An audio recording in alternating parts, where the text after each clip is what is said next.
There was a time when Las Vegas promised magic for anyone. Family road trippers, bargain hunters, casual gamblers, all sharing the same neon-lit wonder. Now, hotel resort fees top $60 a night. Even unplugging a minibar tray can cost you $224. And the iconic Mirage volcano was demolished in 2024. Las Vegas is only for high rollers now. No wonder it's deserted. Visitor numbers have plunged by over 11% this year, and the passing spectacle that once invited the masses has all but vanished. How did a city built on inclusion lock its doors to most? And what does this fortress mentality mean for the future of Vegas? Booking a Vegas hotel room today means entering a maze of extra charges that add up fast. A room at a mid-tier strip property might start at $69 on a travel site, but by checkout, that price has ballooned. Resort fees alone now run $50 to $60 per night at most major hotels. Bellagio, Aria, Cosmopolitan, and Vdara all raised theirs to $55 a day in 2025. MGM properties tacked on another $3 to $8 for both resort and parking fees this year. So even self-parking, once free everywhere, can cost up to $23 a day. But the price creep doesn't stop there. Guests have reported being charged $224 simply for unplugging a minibar tray, thanks to new weight sensor systems that flag even a brief disturbance as a violation. Other obscure fees now pop up for early check-in, late checkout, or so-called service charges, some as high as $56 per day, often buried in the fine print. Even after new FTC rules in 2025 required hotels to show the total price up front, many still display base rates first, with a flood of disclosures arriving only at the last step. What started as a trickle of add-ons has become a wall of surcharges that can double or even triple the cost of a stay. A budget room advertised at $43 off-peak at Circus ends up at $102.95 after fees and parking. At the Bellagio, a $179 base rate on a slow night becomes $258.69 before you've touched the minibar or ordered a drink. These hidden costs are not just a nuisance, they're a barrier. Many would-be visitors, seeing the real total, simply close the tab and look elsewhere.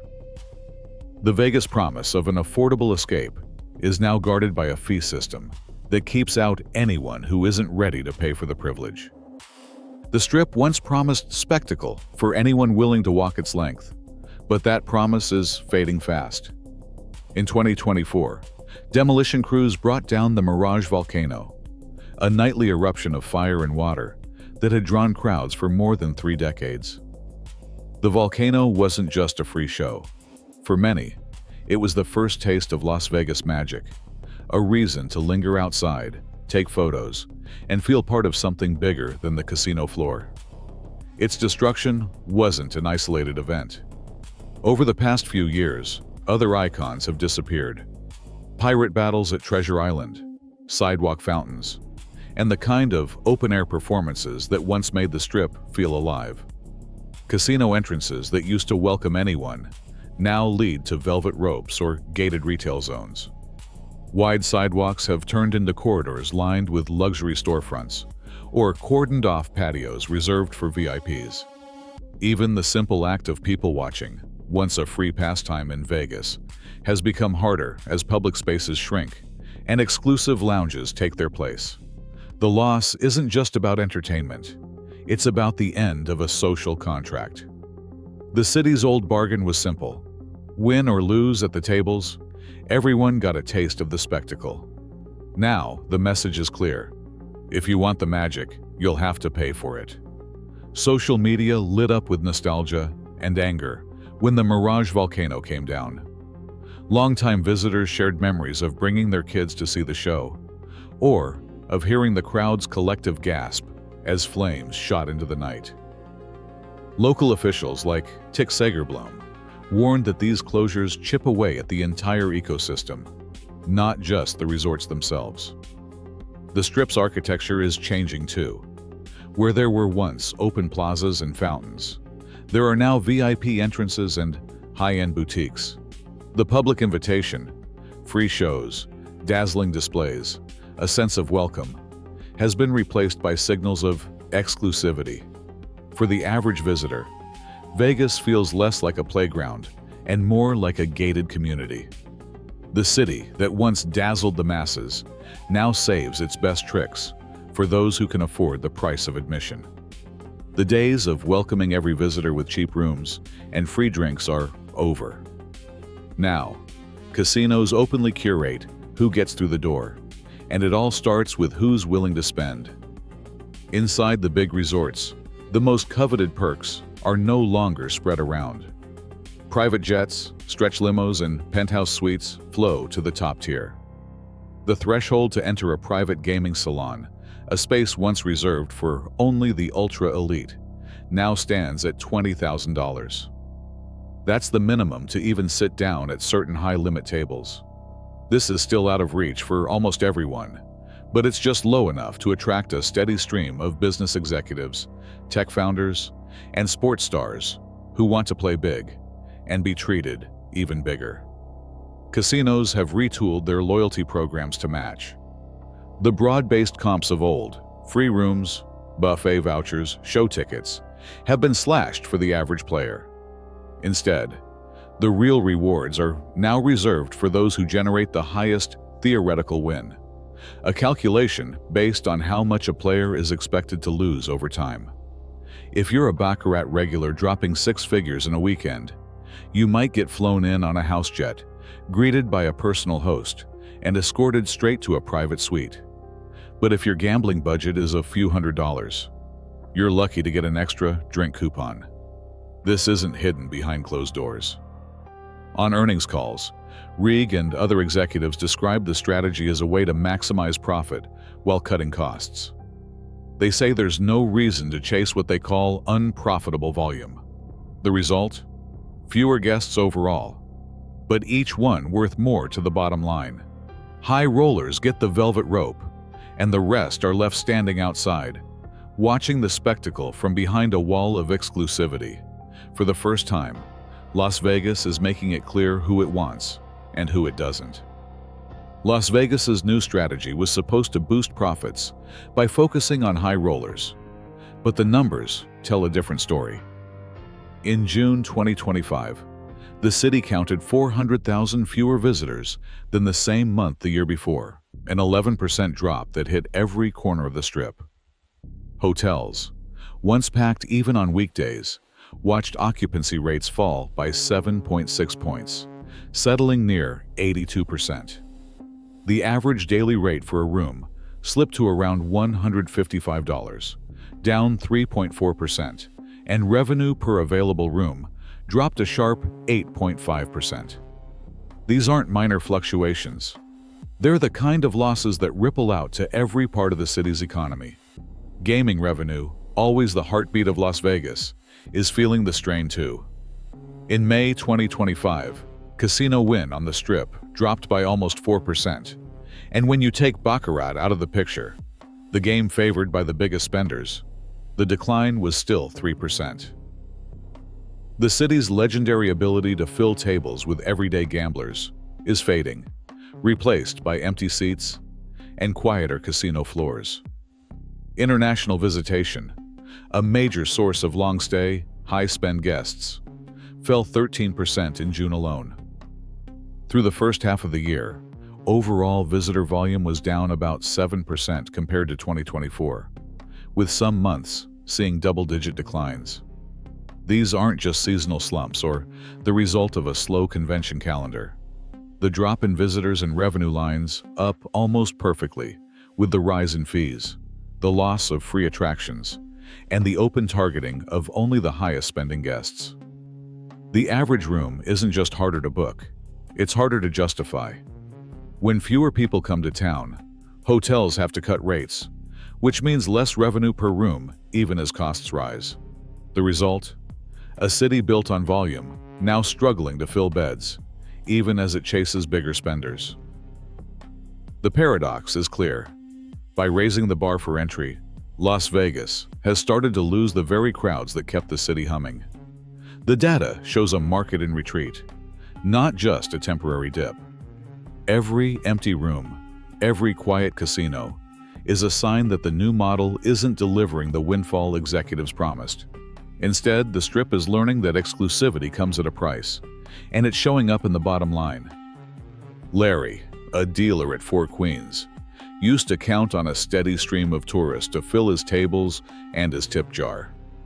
Now, he's picking up double shifts just to make rent. He says some nights after 8 hours on the floor, he walks away with less than half what he made last year. It's not just him. Bartenders, cocktail servers, and valets across the Strip echo the same story. Fewer guests means fewer chances for tips, and the ones who do show up are spending less. Some workers have lost their jobs entirely, while others have watched their hours get slashed. The city's unemployment rate is creeping up, hovering near 6%, and the stress is visible on every shift. Visitors aren't shy about sharing their own frustrations. Social media is flooded with complaints. A pair of beers at a casino bar now runs $30, and a minibar mistake can trigger a $224 charge for simply unplugging a tray. One viral post showed a guest's 2-night stay ballooning with add-ons and surcharges, sparking thousands of angry replies. What used to be a quick getaway is now a minefield of hidden costs, and many travelers leave feeling burned. Some say they'll never come back. The outrage isn't just about money. It's the sense that Vegas no longer wants them unless they're ready to spend big. For workers and visitors alike, the old promise of Vegas feels broken, replaced by a cold calculation of who gets to belong. Room taxes have always been the lifeblood of Las Vegas's public budget. Every occupied bed on the Strip helps pay for schools, fire stations, and road repairs far beyond casino walls. But with visitor numbers sliding, down 11% in June 2025, and about 7% for the year, those tax streams are drying up. The city's fiscal engine sputters when thousands of rooms sit empty. And it's not just the resorts feeling the pinch. Clark County Commissioner Tick Sagerblom put it plainly. If the beds are full, everybody else does well. If the beds go down, that impacts everybody.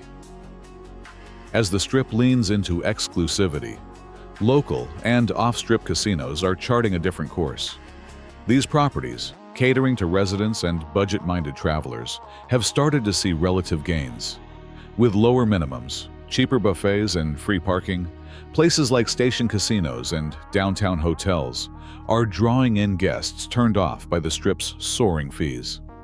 Their strategy is simple: keep prices accessible, keep floors busy, and capture the visitors who still want a taste of Vegas without breaking the bank.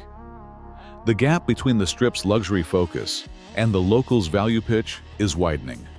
For the city, the risk is bigger than a few slow weekends. Fewer heads in beds means less money for everything from bus routes to playgrounds.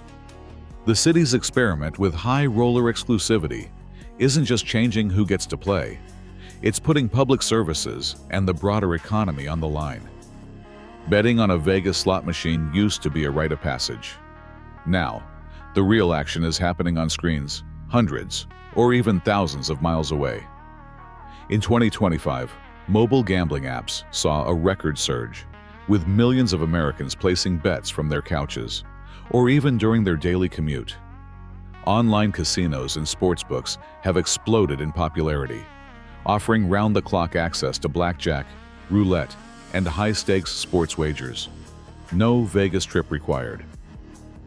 Esports tournaments, poker nights, and even virtual slot pulls are just a tap away, making the old pilgrimage to the Strip feel less essential. For a growing number of players, the thrill of risk now fits in their pocket. The draw of neon lights and casino floors is fading, replaced by the convenience and variety of digital gambling. Vegas is no longer the only game in town.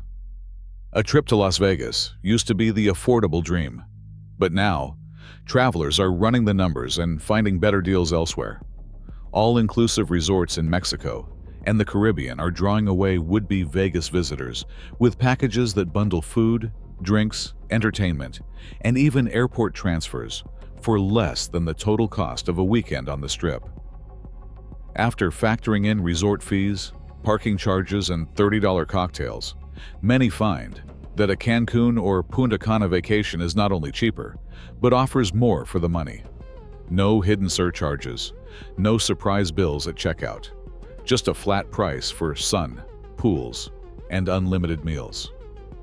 For families and groups, the math is simple. Vegas is no longer the value play. In June 2025, Las Vegas saw an 11% drop in visitors compared to the previous year, a stark sign of how rising fees and the loss of free attractions have reshaped the city's appeal. The demolition of the Mirage volcano and new resort surcharges up to $60 a night marked a shift from open invitation to exclusive access. Executives have openly prioritized high rollers, with VIP perks replacing the mass market magic that once defined the Strip. As occupancy rates and gaming revenues fall, hospitality workers face halved tips, and local businesses struggle to survive. While room tax revenue declines threaten public funding, regional and digital competitors now draw away visitors who once flocked to Nevada. It remains uncertain how far casinos will go before broad public access returns, or whether lost trust can be rebuilt. But the evidence is clear. Las Vegas's future depends not on ever higher barriers, but on whether it can again become a destination for all.